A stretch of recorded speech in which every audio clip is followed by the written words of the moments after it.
Hey, I'm Zanzi, and welcome to Farmers Inside Track, episode 149, powered by Meadow Feeds.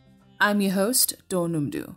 Now, time and time again, experts emphasize that irrespective of the farming operation, whether it's commercial layers, broilers, or broiler breeders, keeping chickens healthy and productive should always be a priority. Retha Engels, technical advisor at Meadow Feeds, joins us now to break down some of the more common chicken diseases, treatments, and overall standard practice that all farmers should know and understand from day one. Retha, welcome to Farmers Inside Track. Great to have you with us. Hi, Dawn. It's great to be here. Thanks so much for the invite. Today, we're talking about common chicken diseases. But before we get into it, I'd like to maybe ask you to tell me a little bit about yourself. Where did your journey start in agriculture? Just to get to know you before we get into the nitty-gritty of today's discussion. I studied animal science at Stellenbosch University and completed my master's that side. Straight after, I started as a technical advisor at Meadow Feeds in Pietermaritzburg, where I've been for 3 years now. I specialize in poultry, so primarily layers, broiler breeders, and I do a little bit of pigs as well. I think it's always awesome to speak to females working in the space, specifically on your level, with all the technical aspects, giving farmers advice. And I think it's super awesome. I'm a champion for women in agriculture. So thanks so much for joining me and for sharing your knowledge. Today, we're talking about common chicken diseases, like I mentioned in my introductions. Why is knowing common diseases so vital for farmers? I found that irrespective of the farming operation, whether it's with commercial layers, broilers, or broiler breeders, that keeping the chickens healthy and productive should always be a priority. Good biosecurity is of utmost importance for the health of chickens and for the profitability of the farm. So chickens commonly suffer from a variety of diseases and health conditions, and it's vital to understand the different types of diseases and recognize the most common diseases that can affect the birds in order to maintain good flock health. How are the different types of diseases affecting chickens categorized?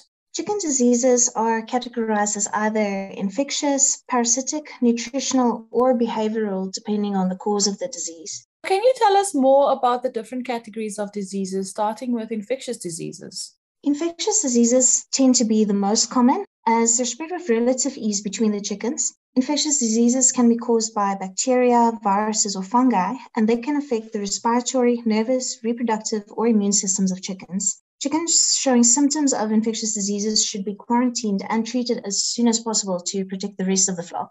And what about the parasitic diseases? So with parasitic diseases, parasites can be found living on or inside the chickens, and they're often found in certain environmental conditions or contracted from other infected birds. Common parasites on poultry farms include lice, mites, ticks, roundworms, and fleas. The presence of parasites can be indicated by irritation, feather damage, anemia, or parasites can be found in the feces of chickens. The bird should be inspected monthly, and poultry housing should be kept clean to prevent these parasitic diseases. Retha, from your previous comments, I believe that there are also nutritional and behavioral diseases. Can you explain what these entail? Chickens living in an unhealthy environment, for example, with inadequate feed, poor nutrition, and insufficient exercise, can become vulnerable to nutritional and metabolic diseases. And birds affected by these can have soft bones and beaks and show signs of lameness and perform poorly. The majority of these diseases can be treated with proper nutrition and the correct feeding program. And then behavioral can be caused when birds are overly stressed, and symptoms include aggression, pecking at feathers and other birds, the eating of eggs, and cannibalism. These problems should be prevented before they start by ensuring birds have adequate nutrition, proper stocking densities, correct temperature and ventilation control, and that good flock health is maintained. Which of the viral diseases are most common and prevalent in chickens? The most common viral diseases would include your fowlpox, avian influenza, infectious bronchitis, and Newcastle disease. Fowlpox is a highly contagious viral disease that can present in either a wet or a dry form in chickens. The dry form presents as painful wart-like lesions on the unfeathered areas of the chickens, primarily their legs, feet, combs, and wattles, while the wet form affects the upper gastrointestinal and respiratory tracts of the chickens, and it causes lesions in the mouth, esophagus, and trachea. Egg production will decrease in laying hens, and young birds will experience stunted growth. There's no treatment for fowlpox, but it can be prevented by vaccinating all chickens with the wing web method with a commercially available fowlpox vaccine between 12 and 16 weeks of age. It's also important to control mosquitoes in chicken housing as they can spread the disease from flock to flock. And avian influenza is caused by type A orthomyxoviruses and is spread by wild aquatic birds that affect domesticated chickens. Symptoms in chickens include diarrhea, coughing and sneezing, nasal discharge, purple discoloration and edema in the wattles and comb, ruffled feathers, and sudden death. Once it spreads, avian influenza is deadly, and all affected birds will have to be culled and the carcasses destroyed. There are currently no vaccines available for avian influenza in South Africa, and poultry farmers should take utmost care with biosecurity practices to prevent the disease entering the farm.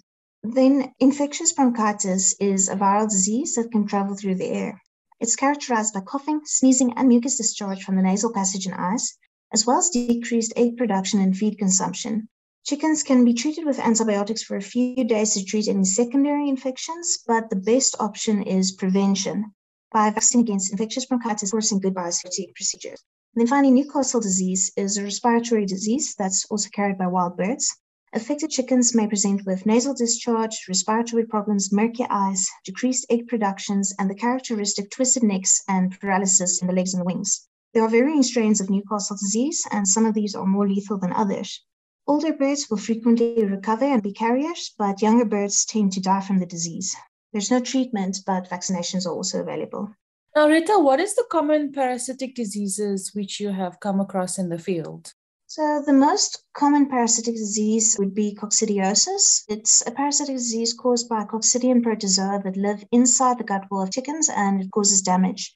Chickens are infected by consuming coccidia from the environment, and then these coccidia cause destruction of intestinal epithelial cells, resulting in watery or bloody diarrhea, ruffled feathers, decreased feed consumption, and consequently weight loss due to an inability to absorb nutrients. Coccidiosis is most common in chickens kept on the floor in barn or free-range systems.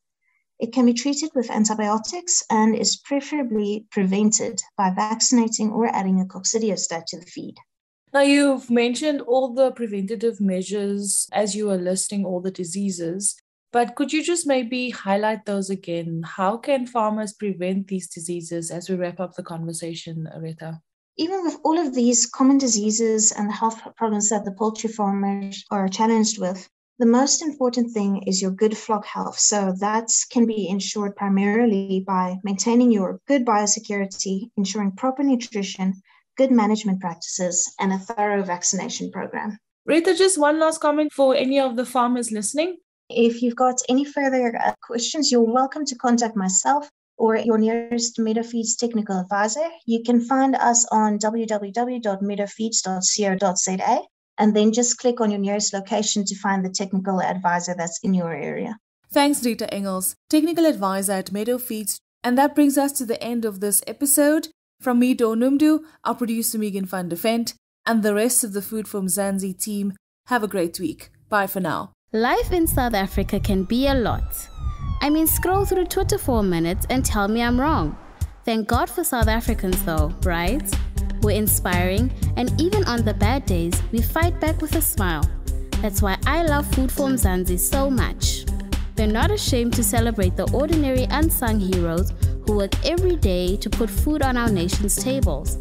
Go to foodformzanzi.co.za and never miss an inspiring story.